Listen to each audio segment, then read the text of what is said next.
Assalamualaikum warahmatullahi wabarakatuh. Kembali lagi bersama berbagi tutorial Dizi Edukasi. Pada kesempatan kali ini saya akan memberikan tutorial apa saja yang harus dilakukan pada saat sudah memiliki NIP P3K dan SK pengangkatan. Nah, ini berikut saya sampaikan data-data yang harus Bapak Ibu kawal dari awal sampai akhir supaya apa? Supaya tidak terulang kejadian seperti kawan saya ini.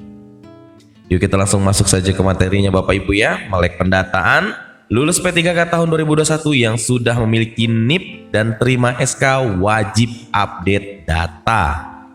Oke, alur updating data personal GTK P3K itu terdiri dari 4 user ya. 4 user. Yang pertama adalah GTK, operator sekolah, operator dinas, dan admin MySAPK. Nah, tugasnya kalau kita sudah menerima SK, sudah mendapatkan SK, sudah mendapatkan NIP, ingat SK langsung difotokopi. Setelah difotokopi, SK langsung diserahkan kepada operator sekolah.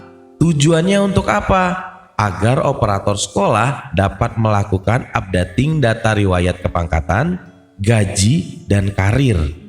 Nah, yang selanjutnya, setelah menyerahkan fotokopi SK kepangkatan ke operator sekolah, Bapak Ibu kopi lagi 1 lembar atau 2 lembar, itu dibawa ke dinas pendidikan, temui operator dinas atau kakak datadik. Temui operator dinas atau kakak datadik, serahkan kepada operator dinasnya untuk apa? Agar dilakukan updating data kepegawaian. Nanti apa saja sih isiannya yang harus kita kawal? Nanti saya jelaskan. Sedangkan untuk admin MySAPK ini, kita tugasnya hanya melaporkan jika terjadi kekeliruan data BKN. Contohnya seperti nama ataupun tempat lahir dan tanggal lahir. Misalkan keliru Bapak Ibu ya. Nah, berikut adalah data yang di-entry oleh operator sekolah. Operator sekolah harus meng-entry 3 bagian data. Yang pertama adalah riwayat kepangkatan. Riwayat kepangkatan ini yang harus diisi berkaitan tentang pangkat golongan, nomor SK, tanggal SK, TMT pangkat, tahun masa kerja, bulan masa kerja.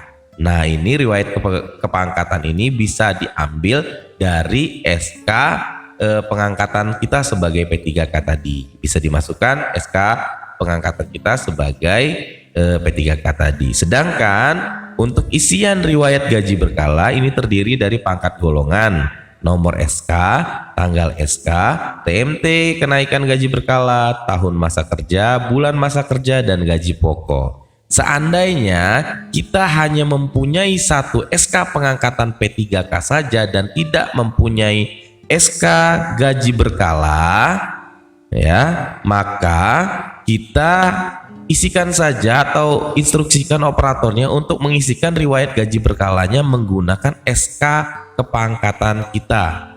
Itu wajib diisi Bapak Ibu. Jadi riwayat kepangkatan dan riwayat gaji berkala itu diisi dengan SK pengangkatan kita ya Bapak Ibu ya. Setelah itu kita masuk ke riwayat karir guru. Nah, riwayat karir guru ini terdiri dari jenjang pendidikan, jenis lembaga, status kepegawaian, jenis PTK, lembaga pengangkatan, nomor SK pengangkatan, tanggal SK, TMT SK, TST SK, tempat kerja, tanda tangan SK, mapel yang diajarkan. Riwayat karir ini wajib diisi karena nantinya jika kondisi Bapak Ibu berubah, data atau riwayat pengalaman mengajar Bapak Ibu tidak hilang. Contohnya seperti ini. Saya mengajar di sekolah lama sebagai guru honor sekolah itu 10 tahun. Setelah itu saya diangkat sebagai ASN P3K baru. Maka bagaimana masa kerja saya 10 tahun tadi agar tidak hilang, yaitu harus diinputkan di riwayat karir guru. Jadi misalkan Bapak Ibu nanti dapat SK P3K, nanti di riwayat karir gurunya juga harus dimasukkan sebagai sebagai ASN P3K tadi, dan juga pantau data berkaitan tentang riwayat kita dulu Bapak Ibu ya, berkaitan tentang kita sebagai honor dulu, dimasukkan nggak sama operatornya. Misalkan kita mengajar di SMP mana, sudah itu masa kerjanya sudah berapa tahun dan sesuai nggak dengan SK yang kita punya, itu harus dipantau. Nanti itu sangat berguna sekali pas Bapak Ibu ingin ikut seleksi PPG atau ngikut seleksi administrasi PPG, nanti itu sangat diperlukan banget. Jadi saya harap kalau Bapak Ibu sudah lulus sebagai ASN P3K, itu datanya harus dipantau sekali Bapak Ibu ya, harus dipantau dan harus harus dilihat. Kalau jika ada kesalahan, laporkan ke operator. Nah, operator itu hanya petugas yang membantu meringankan kinerja Bapak Ibu, hanya membantu. Yang namanya membantu itu tidak sepenuhnya tanggung jawab operator, berarti tanggung jawab Bapak Ibu, hanya saja didampingi oleh operator. Nah, untuk catatan di sini, jika baru lulus PPG maka wajib menyerahkan sertifikat pendidik kepada operator. Tujuannya agar apa? Agar operator dapat mengisikan riwayat sertifikasi yang terdiri dari kode lembaga sertifikasi, bidang studi, jenis sertifikasi, tanggal mulai berlaku, NRG, nomor peserta, dan kualifikasi. Nah, ini adalah berikut data yang dientrikan oleh operator sekolah. Nah, sekarang kita masuk ke data entrian operator dinas. Apa saja sih yang akan dientrikan oleh operator dinas atau Kakada tadi? Yang dientrikan adalah berkaitan data kepegawaian, yang dimana terdiri dari jenis PTK. Misalkan Bapak Ibu awalnya tidak mengajar, tapi saat ini mengajar, jadi statusnya kan jadi guru mapel ya. Atau misalkan saya awalnya guru TIK, terus tiba-tiba ngajar prakarya, ya berarti dari guru TIK berubah status jenis PTK-nya menjadi guru mapel. Nah, di sini juga ada status kepegawaian, terus ada apa tadi? Ada NIP, setelah itu ada nomor SK pengangkatan sebagai ASN, sudah itu TMT sebagai ASN, setelah itu ada lembaga pengangkatan serta pangkat golongan. Ini wajib diisikan oleh operator dinas atau Kakada tadi. Syaratnya Bapak Ibu harus memberikan fotokopian SK pengangkatan P3K Bapak Ibu ke operator dinas. Nah, sedangkan untuk admin MySAPK ini hanya memperbaiki data kepegawaian yang bersumber dari BKN jika ada kekeliruan berdasarkan temuan GTK. Ingat, jika ada kekeliruan. Kalau tidak ada kekeliruan ya sudah, tidak usah. Nah, itu saja berkaitan penjelasan saja yang dimana datanya harus dikawal oleh Bapak Ibu, dan Bapak Ibu bisa memantau data yang harus diisi operator sekolah dan operator dinas itu melalui manajemen PTK. Contohnya seperti ini. Nanti Bapak Ibu bisa memantau datanya secara real time. Jadi misalkan sudah diubah atau belum. Bagaimana cara memantaunya? Di sini ada menu yang namanya menu kepegawaian Bapak Ibu. Diklik menu kepegawaiannya, nanti di sini akan muncul data entrian yang dientrikan oleh operator dinas atau Kakada tadi. Dilihat statusnya. Di sini kan status kepegawaiannya misalkan Bapak Ibu di sini masih terbaca guru honor sekolah, sedangkan Bapak Ibu sudah setorkan fotokopian SK-nya ke dinas. Nah, kalau misalkan masih belum berubah ya konfirmasi ke dinas atau konfirmasi ke operator dinasnya untuk dilakukan verifikasi ulang ataupun dilakukan pengentrian ulang. Karena memang aplikasi ini sulit ditebak Bapak Ibu ya, kadang-kadang operator dinas sudah ngentri ternyata datanya memang belum ke-record. Di entry lagi 2 kali memang belum record. Jadi bukan kesalahan operator dinas, bisa juga kesalahan daripada sistem. Selanjutnya masuk ke bagian kepangkatan. Nah, nanti ini kepangkatan KGB sama ini KGB ini berkaitan gaji berkala Bapak Ibu ya. Kepangkatan, KGB dan sertifikasi ini adalah isian yang diisikan operator sekolah. Nanti Bapak Ibu bisa buka dan Bapak Ibu bisa lihat secara langsung. Dan jika sudah dibuka semua ternyata sudah sesuai, Bapak Ibu masuk ke menu identitas ini ya. Masuk ke menu identitas, nanti Bapak Ibu scroll, klik buka info GTK, nanti Bapak Ibu akan diarahkan ke halaman ini. Nah, di halaman ini saya bukakan yang punya teman saya yang banyak invalidnya itu Bapak Ibu ya. Nanti Bapak Ibu bisa lakukan update data BKN. Misalkan datanya sudah diisi semua oleh operator, terus pihak dinas sudah juga melakukan entry. Setelah di entry oleh operator dinas, operator sekolah sudah melakukan tarik data. Nanti maka fokusnya ke data info GTK.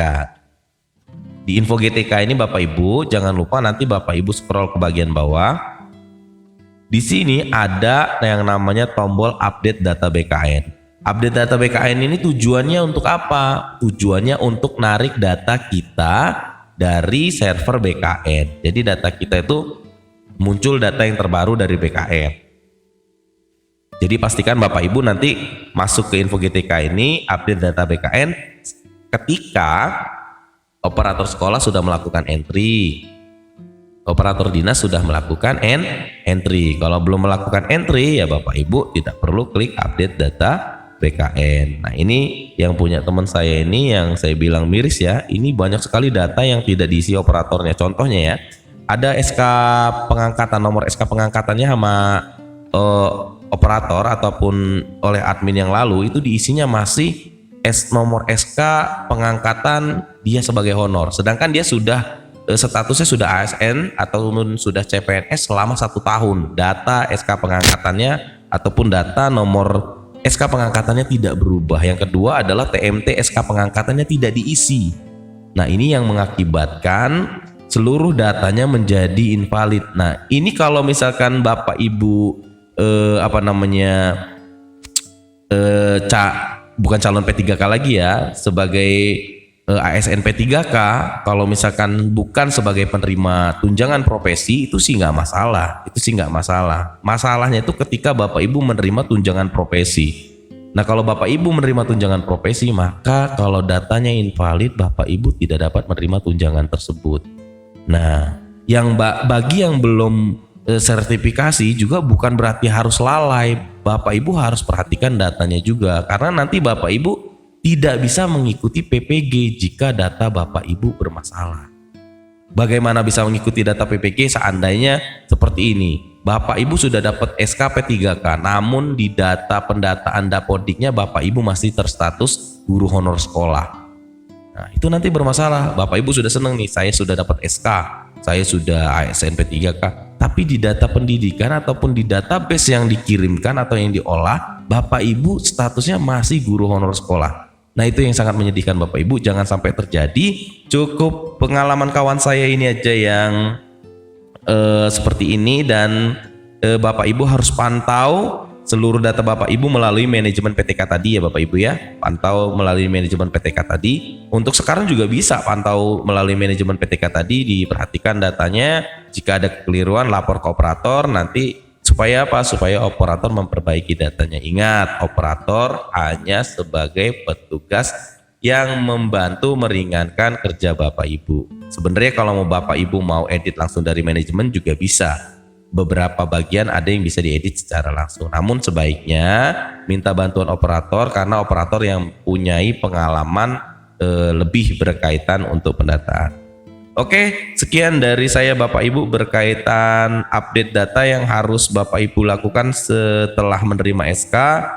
Saya harap Bapak Ibu tidak lalai dan tidak terjadi hal-hal yang seperti ini lagi. Dan selamat buat Bapak Ibu yang sudah menerima SK, dan semoga amanah dan jangan sampai SK-nya digadaikan Bapak Ibu ya, karena kalau digadaikan itu termasuk dalam konteks riba. Yang nama riba itu adalah mengajak perang Allah ya, mengajak perang Allah. Jadi tidak disarankan untuk menggadaikan SK.